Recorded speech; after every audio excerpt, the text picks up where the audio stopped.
அகத்தியமே சத்தியம், சத்தியமே அகத்தியம். வணக்கம் நண்பர்களே, இது அஸ்ட்ரோ சுரேஷ்.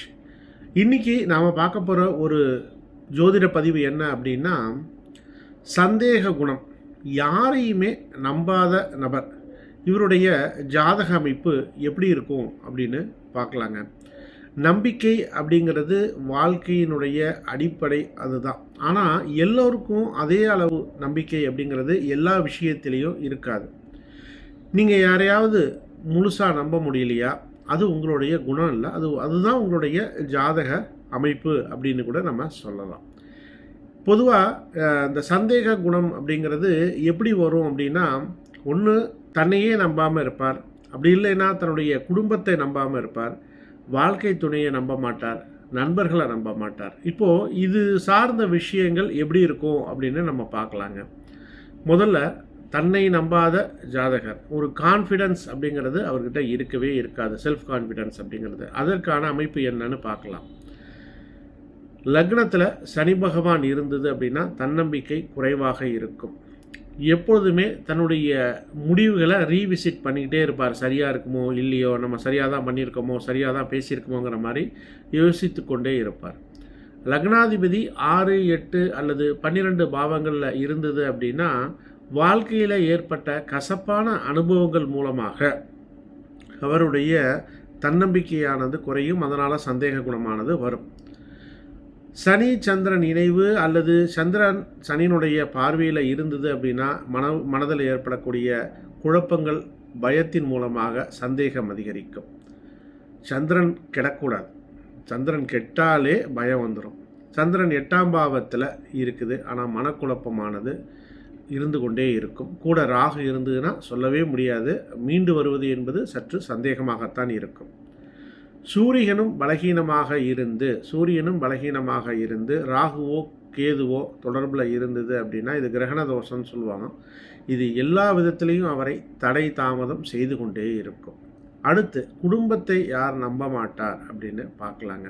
2ஆம் இடம் என்பது குடும்பஸ்தானம். அப்போ அந்த 2ஆம் இட பாவ கிரகங்களால் சூழப்பட்டு இருந்தால், 2ஆம் இடம் திரிசூன்யமாக இருந்தால், 2ஆம் இடத்துல பாதகாதிபதி இருந்தால் குடும்ப உறுப்பினர்கள் மேலே இவருக்கு ஒரு நம்பிக்கை அப்படிங்கிறது இருக்காது. அதேமாதிரி 2ஆம் அதிபதி 4, 8, 12 இருக்கக்கூடாது. அப்போ குடும்பம் அப்படிங்கிறப்ப உறவுகளும் இந்த இடத்துல வந்துடுது.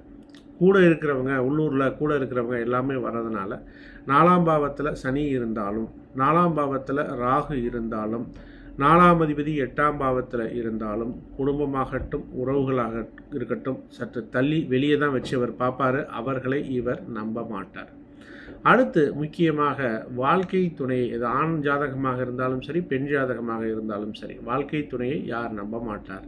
இந்த செல்ஃபோனெல்லாம் வாங்கி பார்க்குறது, யாருக்கு பேசியிருக்கா, யார்கிட்ட பேசினேன், ஏன் நான் பேசுகிறப்ப எடுக்கலை, வேறு ஒரு காலில் இருந்தே யாரோட பேசிகிட்டு இருந்தேன், வந்து அவங்க சொல்கிறது சரியான வெரிஃபை பண்ணி பார்க்குறது, இந்த மாதிரி வாழ்க்கையை கெடுத்து கொண்டு இருக்கக்கூடிய அமைப்பும் சிலருக்கு இருக்கும். அதுக்கு உண்டான கிரக அமைப்புகள் என்ன அப்படின்னு பார்க்கலாங்க. 7ஆம் இடத்துல கேது இருந்து பாதகாதிபதி தொடர்பு இருந்தது அப்படின்னா வாழ்க்கை துணையை முழுசாக இவர் நம்ப மாட்டார். 7ஆம் அதிபதி 8ஆம் பாவத்தில் இருந்ததுன்னா திருமண வாழ்க்கைக்கு அப்புறம் சரியா கொஞ்சம் சந்தேகம் இருந்து கொண்டே இருக்கும். திருமண வாழ்க்கை அமைந்த பிறகு சந்தேகம் இருந்து கொண்டே இருக்கும். ஆண் ஜாதகமாக இருந்தால் சுக்கிரன் பாவகிரகங்களோட இணைவு பெற்றிருந்தால் இந்த சந்தேக குணம் அப்படிங்கிறது இருக்கும். இவருங்கெல்லாம் காதல் லவ் பண்ணால் கூட, ஆண் லவ் பண்ணால் கூட சுக்கிரன் கெட்டு போயிருந்ததுன்னா நம்பிக்கை இல்லாமையே தான் அவர் இருப்பார். அதேமாதிரி பெண்களுடைய ஜாதகத்தில் பார்க்கும் பொழுது செவ்வாய் பலகீனமாக இருந்தால் அவர்களுக்கு ஆண்கள் மேலே ஒரு ஈர்ப்பு இருக்காது, நம்பிக்கை இருக்காது. சந்திரன் ராகு 2 பேர்த்தோட ஜாதகத்தில் யாருக்கு இருந்தாலும் பரவாயில்ல, அவர் செய்யக்கூடிய அனைத்து செயல்கள்லையுமே, அதாவது வாழ்க்கை துணை செய்யக்கூடிய அனைத்து செயல்கள்லையுமே சந்தேகம் இருந்து கொண்டே இருக்கும். சரியா? அதுக்கு அடுத்தது, நண்பர்களை நம்பாதவங்க, நண்பர்கள் அவங்களால ஏற்பட்ட ஒரு இழப்புகள், அதன் மூலமாக வெறுப்படைந்து யாரையுமே நம்பாமல் இருக்கக்கூடியவர்கள் யாருன்னு பார்ப்போம். 11ஆம் பாவத்தில் ராகு இருக்கிறது, 11ஆம் பாவத்தில் சனி ராகு காம்பினேஷன் இருக்கிறது, 11ஆம் இடத்துல சந்திரன் ராகு இருக்கிறது, புதன் பாவ கிரகங்களால் பாதிக்கப்படுறது, அதுக்கு அடுத்தது சனி கேது இணைவு 11ஆம் பாவத்தில் இருக்கிறது. 11ஆம் அதிபதி 6, 8, 12 இந்த பாவங்களில் இருந்தது அப்படின்னா நண்பர்களால் பிரச்சனைகள் வந்து எந்த ஒரு நண்பரையும் இவர் நம்பாத ஒரு நபராக இருப்பதற்கு வாய்ப்புகள் உண்டு. சரியா?